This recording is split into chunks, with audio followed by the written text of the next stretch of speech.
ये बात मुझे तब पता नहीं था कि उस घर की अलमारी से भी ऊंचा एक साया मेरी बेटी के साथ खेलेगा, मेरी पत्नी को जख्मी करेगा और एक पुरानी पोटली में बंद श्राप हमारे पीछे पीछे हर कमरे में घूमता रहेगा। आज सोचता हूँ काश उस पहली बदबूदार सांस पर मैंने समझ लिया होता कि वो सिर्फ पुरानी दीवारों की सीलन नहीं है, बल्कि आने वाली रातों का डर था जो हमें छोड़ने वाला नहीं था। दोस्तों, आज के भौतिक घटना को हम अतुल जी के पॉइंट ऑफ व्यू से सुनेंगे, जिनके साथ ये घटना वास्तव में घटा था।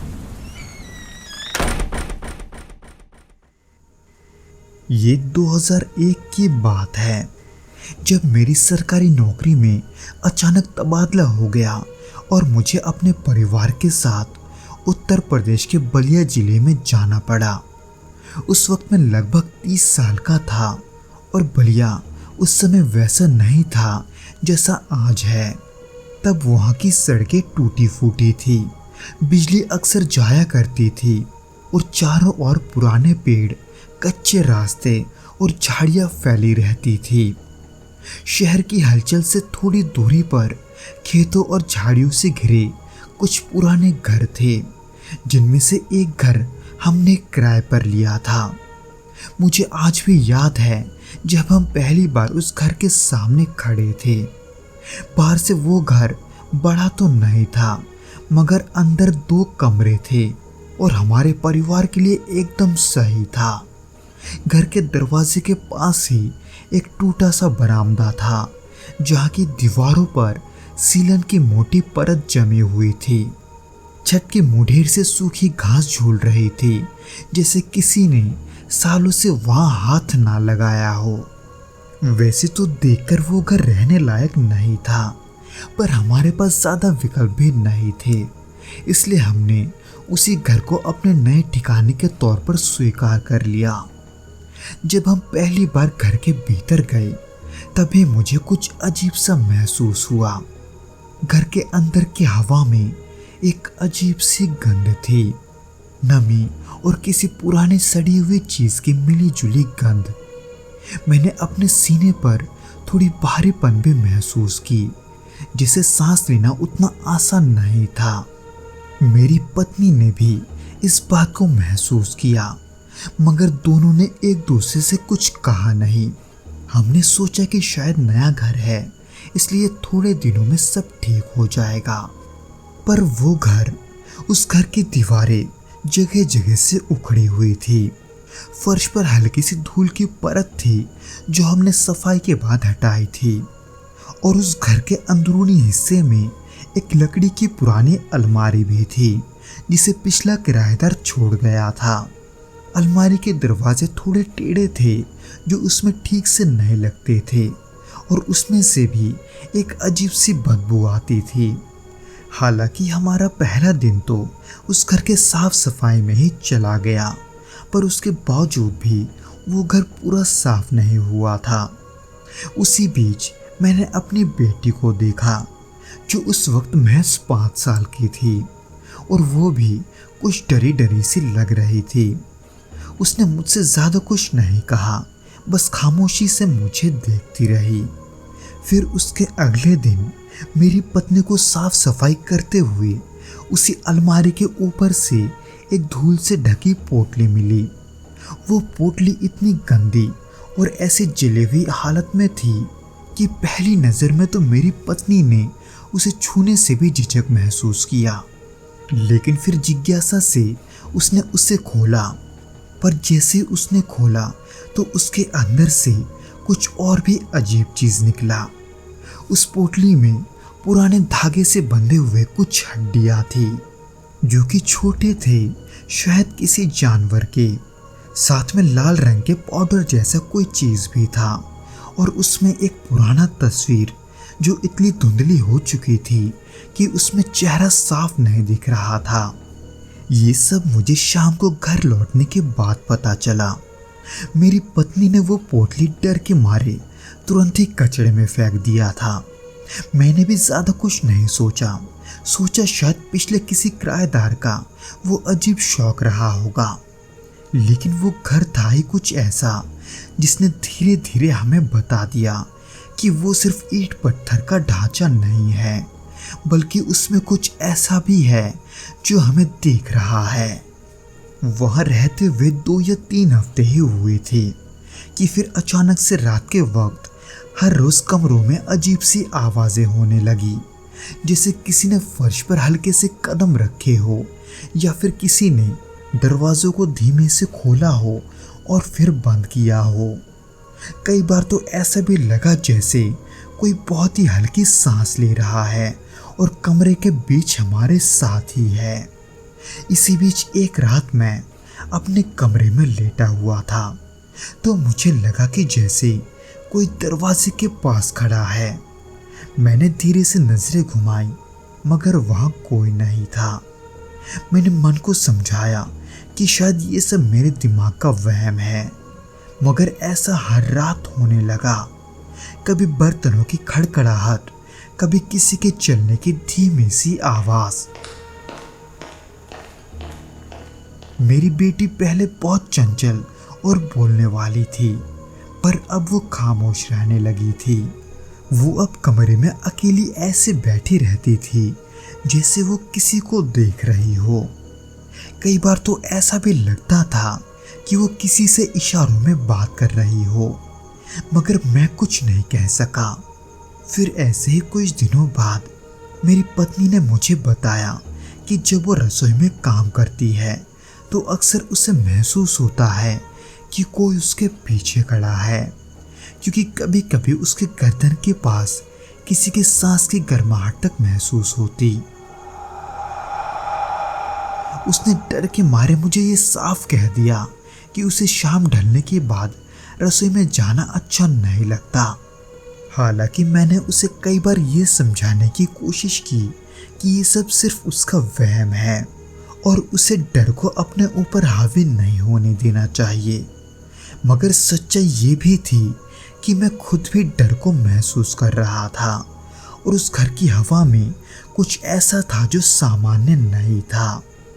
एक दिन मैं काम से घर लौटा तो देखा मेरी बेटी अपने कमरे में अकेली बैठी हुई थी।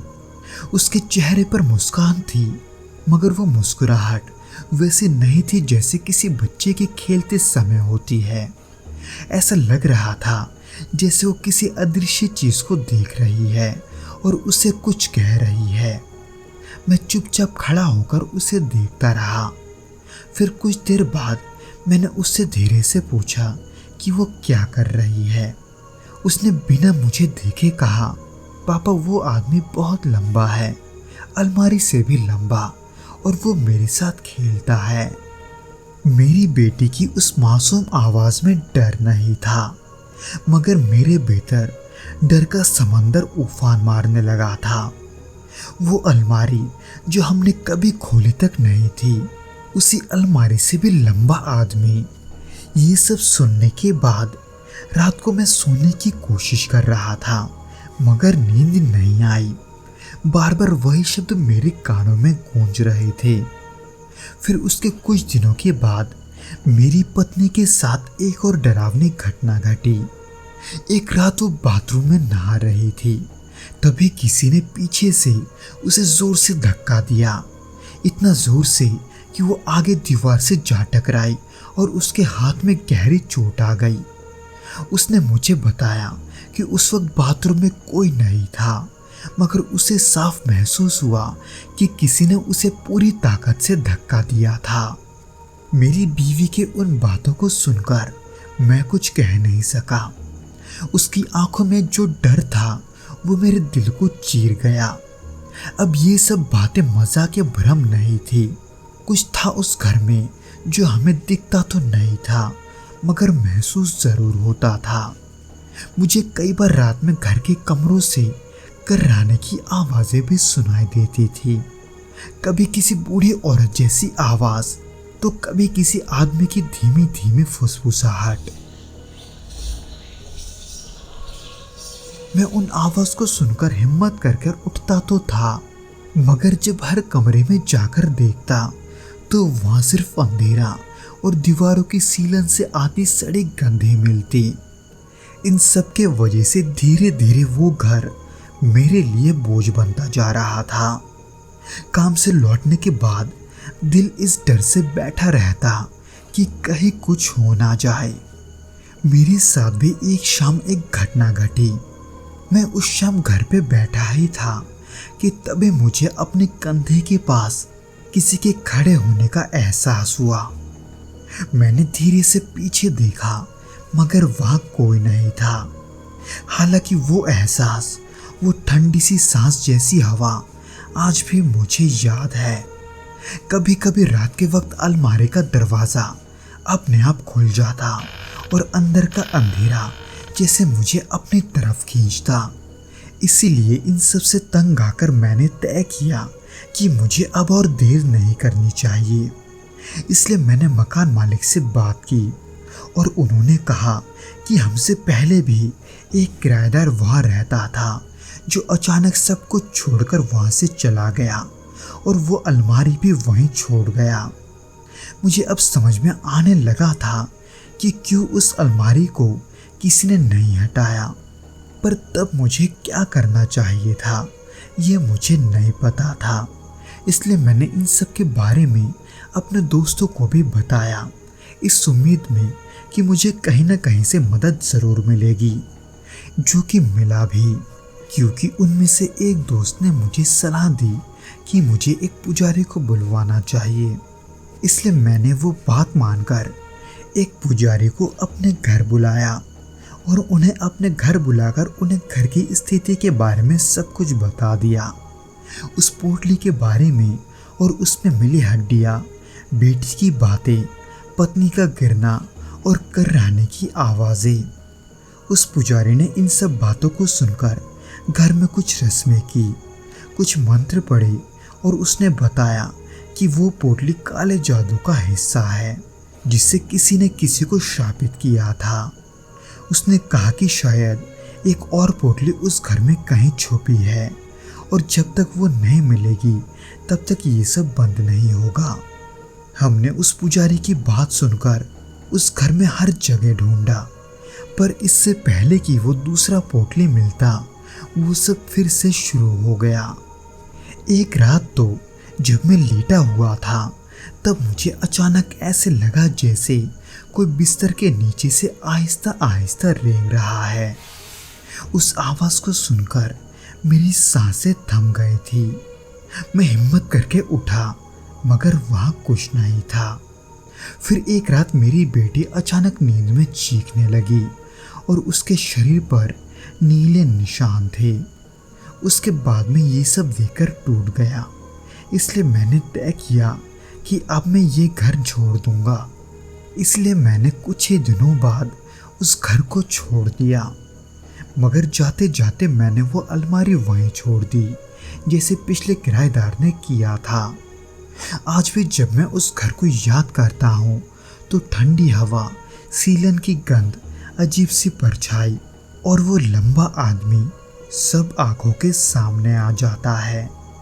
और वो दूसरी पोटली शायद वो आज भी कहीं उस घर में छुपी है, अपने अगले शिकार का इंतजार करती हुई।